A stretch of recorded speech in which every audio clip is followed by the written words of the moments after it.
English, lesson number 13, Sultan Ghiyasuddin in the Qazi's court. Hundreds of years ago, in the eastern province of Bengal, Sultan Ghiyasuddin Azam Shah ruled the land. His capital was Sonargaon. Sultan Ghiyasuddin was a good ruler. He ruled wisely and well. He respected men of learning. He had a deep regard for law.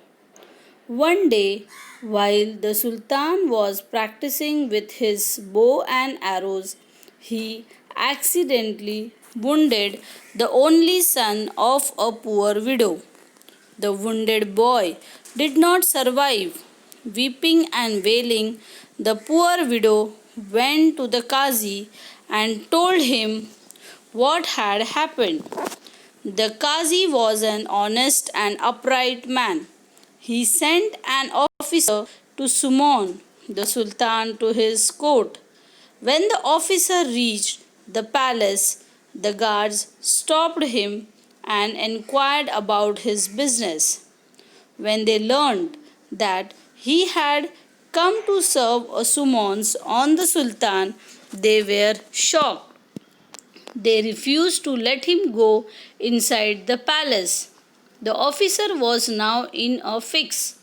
The guards did not allow him to enter the palace, but he knew that he could not return without serving the summons.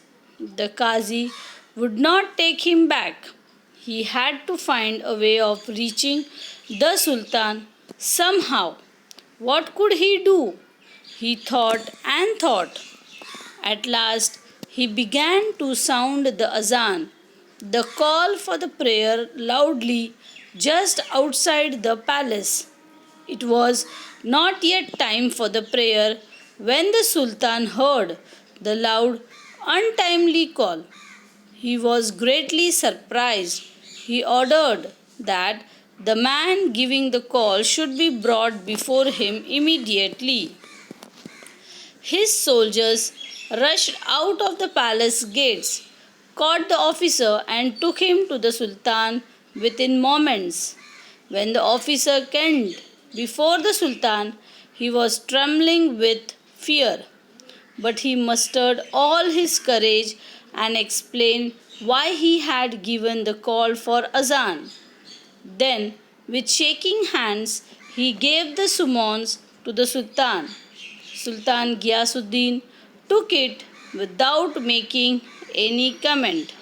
He read the summons and told the officer to go back to the Qazi. He announced that he would appear in the Qazi's court the next day. The next morning, the Sultan got ready to appear before the Qazi. He hid a sharp sword in his robe and set out. The courtroom was packed with people. Everyone was eager to see what would happen. The Qazi entered and took his place on the high seat of honor. In a little while, Sultan Ghiyasuddin entered the courtroom. Everyone stood up to show respect to the Sultan. But the Qazi did not get up. The Sultan stood in the docks and the trial began. The widow presented her complaint. The Qazi took note of all the evidence and in a grave voice addressed the Sultan. You are guilty of causing the death of the only son of this poor widow. According to the law, you must pay a fine for this offense. I order you to do that without delay. The Sultan accepted the judgment and apologized to the widow. He arranged to pay the fine immediately.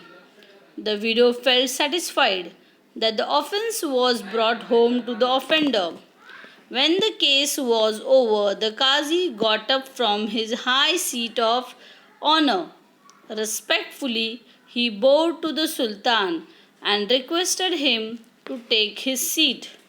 The Sultan then drew the hidden sword from his robes and told the Qazi, I am happy that you did not waver in your duty.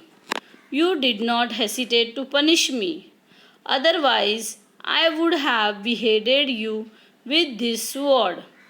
The Qazi then put his hand under the cushion where the Sultan was seated and brought out a whip. He said, Your Majesty, I am happy because you obeyed the law. Otherwise, I would have whipped you in his court. The Sultan then got up and embraced the Qazi. Thank God, we both did our duty, he said. Everyone present in the courtroom praised the two gentlemen.